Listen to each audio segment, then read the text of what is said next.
Anakapalli assembly సీట్ను TDP పేలా Govinda సత్యనారాయణకి ఇవ్వాలని స్థానిక TDP నేతలు డిమాండ్ చేశారు. అనకాపల్లి నియోజకవర్గంలో పార్టీ అభివృద్ధి కృషి చేశారని గుర్తు చేశారు. గోవింద సత్యనారాయణకు టికెట్ ఇవ్వకపోతే మూకుమ్మడి రాజీనామాలు చేస్తామని టీడీపీ శ్రేణులు హెచ్చరించారు.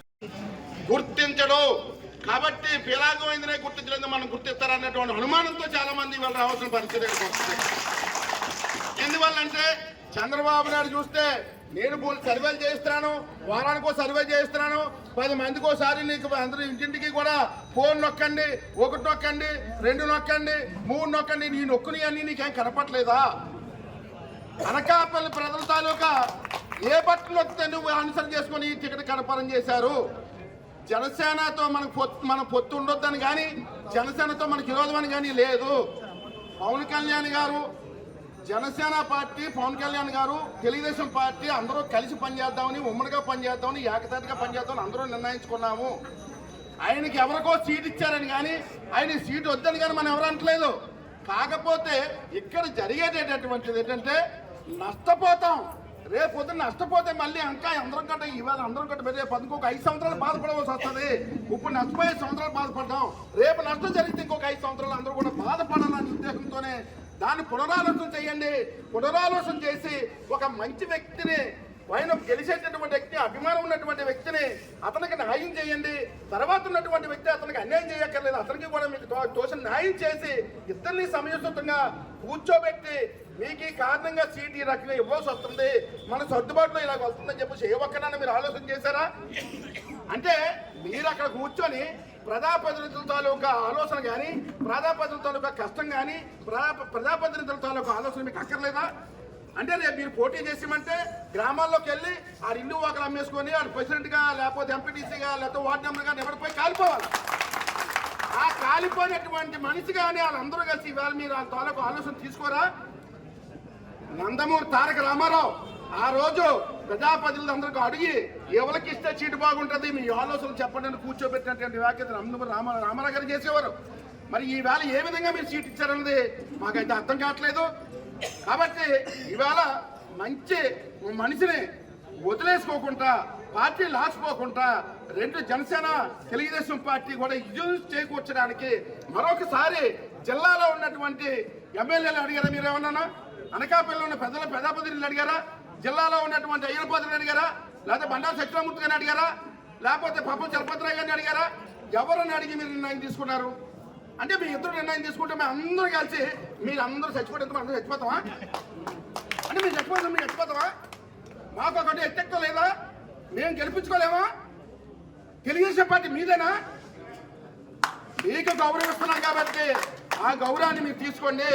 పెద్ద తరహాగా మీరు ఎన్నో బాధలు మీకు ఉంటాయి, మీరు మా కోసం కష్టపడుతున్నారు, మీకోసం మేము కష్టపడుతున్నాం. మా భవిష్యత్తులన్నీ కలిసి మీరు అందరూ ఏం చేస్తున్నారు ఆ రోజు టీవీలో కనపడుతున్నారు, ఇదేనా కనపడదు? ఈ వేళ 4వ బట్టి 5వ బట్టి ఎంతమంది కోసపెడుతుంటే అనకాపల్లి ప్రజలందరూ ఏడుస్తుంటే బాధపడుతుంటే మీకు అది కనపట్లేదా? కాబట్టి దయించి చాలా రకాలుగా చాలా ఇబ్బందులుగా ఆయన చేసినటువంటి సేవలు అందరినీ మరిపించి అనకాపల్లి చరిత్రగా రాసినటువంటి వ్యక్తి పేలా గోవింద సత్యనారాయణ. ఎందుకంటే ఒక 4 మనుషులు పెట్టి ఆఫీసులో పెట్టి ఎవరికో ఏదో తెలియదు, ఆ ఆఫీస్కి వెళ్తే అమ్మ ఆడమనిషి వెళ్తుంది, మగోడు వెళ్తాడు, ఎవడు తెలియనోడు వెళ్తాడని చెప్పి మీరు ఇక్కడ కూర్చోబెట్టి వాళ్ళకి రేషన్ కార్డు కావాలా, కోటా కార్డు కావాలా, మీరే చేయండి, మీరే వెళ్ళండి అని చెప్పి 4 మనుషుల్ని పనిచేసినటువంటి వ్యక్తి పేలా గోవింద సత్యనారాయణ గారు. తెలీదు కానీ 4 సంవత్సరాలు ఎంతలా కోడరికి ఈ వయసులో కూడా అనకాపల్లి అభివృద్ధి కోసం కార్యకర్తల వాళ్ళ మనోభావం దెబ్బతీయకుండా ఆయన రేయిపా కష్టపడుతూ ఎవరిని ఏమైనా ఇబ్బంది పడుతున్నామో ఆయన ఆలోచించి కూడా ఎక్కడ నో జారకుండా అన్ని విధాలా కష్టపడి ప్రతి గ్రామంలో కూడా ఆయన అభివృద్ధి పనిలో కనిపిస్తుంది. ఈరోజు కూడా మన డోర్ టు డోర్ బోసూర్ క్యారెట్లు కూడా వెళ్ళినప్పుడు బాబు మీకు టికెట్ ఎవరిస్తారో అని అడిగితే ఇంకా మనం పిల్ల బంధువులకు ఇస్తే అలాగైతే పర్లేదు, లేదా మాకు చెయ్యొద్దు అని కూడా వాళ్ళు మనకి డైరెక్ట్ చెప్పారు. అలాగైతే మేము ఓటేస్తాం, లేదా మాకు మీరు చెయ్యొద్దు అని వాళ్ళు మొహమ్మద్ చెప్పారు. అలాంటిది మన తర్వాత ఎన్ని కార్యక్రమాలు చేశారు? బాధుడు ఎన్ని గ్రామాలు, మన నియోజకవర్గం ఎన్ని గ్రామాలు. అసలు ఈ రోజు ఎవరికో టికెట్ ఇస్తే ఇవి కష్టపడ్డలు ఏమవుతారు, కార్యకర్తలు ఏమవుతారు? ఇవన్నీ ఏమైనా గ్రహించారా, ఊహించారా? వీళ్ళు అసలు ఎట్టిపోతారు ఇప్పుడు. ఎవరితో చెప్పుకుంటారు ఈ బాధలను, ఎవరితో చెప్పుకుంటారు? ఇవన్నీ ఆలోచించి టికెట్ ఇవ్వాలని మా కోరుకుంటామండి. ఏదైనా పేరాగొందుగా లేకపోతే ఇక్కడ తెలుగుదేశం పార్టీ మనుగడ లేదు. అది పక్క పేరాగొందు ఉంటే ఇక్కడ తెలుగుదేశం పేరాగొందు అక్కడ టికెట్ ఇస్తే పేరాగొందుగా ఇవ్వండి, లేకపోతే మూసుకొని ఉండేది. ఇది పార్టీ సిద్ధాంతాలు కూడా ఇప్పుడు 1980 నుంచి కూడా మా అనకాపల్లి నియోజకవర్గం తెలుగుదేశం ఇక రెండో పార్టీ లేదు. ఇక్కడ మన రాష్ట్రంలో ఎక్కడ చంద్రబాబు మీకు చెప్పిన మన అనకాపల్లి పేరు తెలుస్తూనే ఉంటారు. అలాంటిది ఈ రోజు అనకాపల్లి ఏమైంది? కార్యకర్తలు ఏమయ్యారు? పేదాకాయ కష్టం ఏమైంది అని కష్టాలు ఊహిస్తారా? కార్యకర్త కోడారిగా తిరిగారు, ప్రతి మన అయితే మన గ్రామంలోనే తిరిగాం. కానీ మన పేదాకాయ గారు మన అనకాపల్లి మొత్తం కూడా ఎంత ఆయన వయసు ఎంత అసలు ఈ వయసులో చాలా గ్రేట్. అసలు మనం ముసలి ఆయన యువకుడు, ఇంకా యువకులా తిరిగారు ఆయన. కానీ చంద్రబాబు గారు పవన్ కళ్యాణ్ గారు ఒక్కసారి గ్రహించాలి సార్, ఆయన ఏ అభివృద్ధి పనులు చేస్తారో అవి కూడా గ్రహించాలి. ఇప్పుడు 4 కష్టకాలంలో వైసీపీ వాళ్ళు ఇంటికి వచ్చిన అన్ని రోజుల్లో కూడా నేను అన్నాను మీకేం కాదు అని అందరికి భరోసా ఇచ్చి ఈ రోజు మంచి మనిషిని పక్కన చేసి ఎవరో కొత్తగా తీసుకొచ్చి సీట్ ఇచ్చేస్తాడు మీ చేస్తానా కనిపిస్తున్నావా? మేము పక్కగా ఈ మెసేజ్ అందరికీ సందర్భంగా చేరాలి, పవన్ కళ్యాణ్ కూడా చేరాలని కోరుకున్నానండి. ఒక్కసారి జై తెలుగుదేశం, థ్యాంక్ యూ. కొన్ని రోజులు ఉంటాయండి. మా పెద్దలు పార్టీ పెద్దలకి ఈ మీడియా ముఖం ద్వారా మేము తెలుస్తున్నాం. ఇప్పుడు తెలీదు కానీ 4.5 సంవత్సరాలు ఎంతలా కోలేరికి ఈ వయసులో కూడా అనకాపల్లి అభివృద్ధి కోసం కార్యకర్తల వాళ్ళ మనోభావం దెబ్బతీయకుండా ఆయన రేయిపాలు కష్టపడుతూ ఎవరిని ఏమైనా ఇబ్బంది పెడుతున్నామో ఆయన ఆలోచించి కూడా ఎక్కడ నోరు జారకుండా అన్ని విధాలు కష్టపడి ప్రతి గ్రామంలో కూడా ఆయన అభివృద్ధి పనులే కనిపిస్తున్నాయి. ఈ రోజు కూడా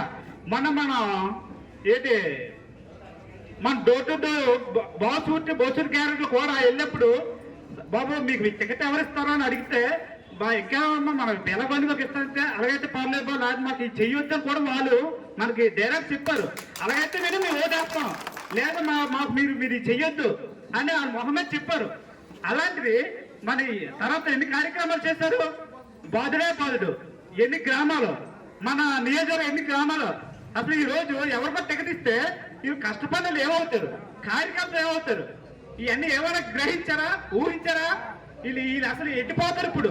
ఎవరితో చెప్పుకుంటారు ఈ బాధలను, ఎవరితో చెప్పుకుంటారు? ఇవన్నీ ఆలోచించి టికెట్ ఇవ్వాలని మా కోరుకుంటామండి. ఏదైనా పేరాగొందుగా లేకపోతే ఇక్కడ తెలుగుదేశం పార్టీ మనుగడ లేదు. అది పక్క పేరాగొందు ఉంటే ఇక్కడ తెలుగుదేశం పేరాగొందు అక్కడ టికెట్ ఇస్తే పేరాగొందుగా ఇవ్వండి, లేకపోతే మూసుకొని ఉండేది. ఇది పార్టీ సిద్ధాంతాలు కూడా ఇప్పుడు 1980 నుంచి కూడా మా అనకాపల్లి నియోజకవర్గం తెలుగుదేశం ఇక రెండో పార్టీ లేదు. ఇక్కడ మన రాష్ట్రంలో ఎక్కడ చంద్రబాబు మీకు చెప్పిన మన అనకాపల్లి పేరు తెలుస్తూనే ఉంటారు. అలాంటిది ఈ రోజు అనకాపల్లి ఏమైంది? కార్యకర్తలు ఏమయ్యారు? పేదాకాయ కష్టం ఏమైంది అని కష్టాలు ఊహిస్తారా? కార్యకర్త కోడారిగా తిరిగారు, ప్రతి మన అయితే మన గ్రామంలోనే తిరిగాం. కానీ మన పేదాకాయ గారు మన అనకాపల్లి మొత్తం కూడా ఎంత ఆయన వయసు ఎంత అసలు ఈ వయసులో చాలా గ్రేట్. అసలు మనం ముసలి ఆయన యువకుడు, ఇంకా యువకులా తిరిగారు ఆయన. కానీ చంద్రబాబు గారు పవన్ కళ్యాణ్ గారు ఒక్కసారి గ్రహించాలి సార్, ఆయన ఏ అభివృద్ధి పనులు చేస్తారో అవి కూడా గ్రహించాలి. ఇప్పుడు 4 కష్టకాలంలో వైసీపీ వాళ్ళు ఇంటికి వచ్చిన అన్ని రోజుల్లో కూడా నేను అన్నాను మీకేం కాదు అని అందరికి భరోసా ఇచ్చి ఈ రోజు మంచి మనిషిని పక్కన చేసి ఎవరో కొత్తగా తీసుకొచ్చి సీట్ ఇచ్చేస్తాడు మీ చేస్తానా కనిపిస్తున్నావా? మేము పక్కగా ఈ మెసేజ్ అందరికీ సందర్భంగా చేరాలి, పవన్ కళ్యాణ్ కూడా చేరాలని కోరుకున్నానండి. ఒక్కసారి జై Telugu Desam, thank you. A purpose మీద వచ్చారంటే గోవింద్ గారి కోసం వచ్చారు. ఆయన స్థానికులు కాదని ఎంతో మంది ఎన్నో రకాలుగా 2014 ఎలక్షన్ టైంలో ఇబ్బంది పెట్టిన రోజులో ఎంతమంది ఆయన వెనకాతల తిరిగి అంటే దేనివల్ల అనుకున్నారు? తెలుగుదేశము అనేది మొట్టమొదట ఎన్టీఆర్ గారు స్థాపించారు. మన అభిమానం ముందు అక్కడ ప్రారంభమైంది. తర్వాత గోవింద్ గారు వచ్చిన తర్వాత ఆ ప్రాసెస్ మీదే అందరూ వెనకాతలు తిరిగారు నిజాయితీగా చెప్పాలంటే. అయితే ఈయన వచ్చి స్థానికేతరు అయ్యుండి కూడా ఈ అనకాపల్లె తన స్వగ్రామం అన్నట్లుగా ఇక్కడే స్థిర నివాసం ఏర్పరచుకొని ప్రతి ఒక్కరికి ఎన్నో రకాలు మేము ఈయన వచ్చిన తర్వాత ఇది లాస్ అయ్యాము అని ఎవరైనా ఉన్నారా? లేరు కదా.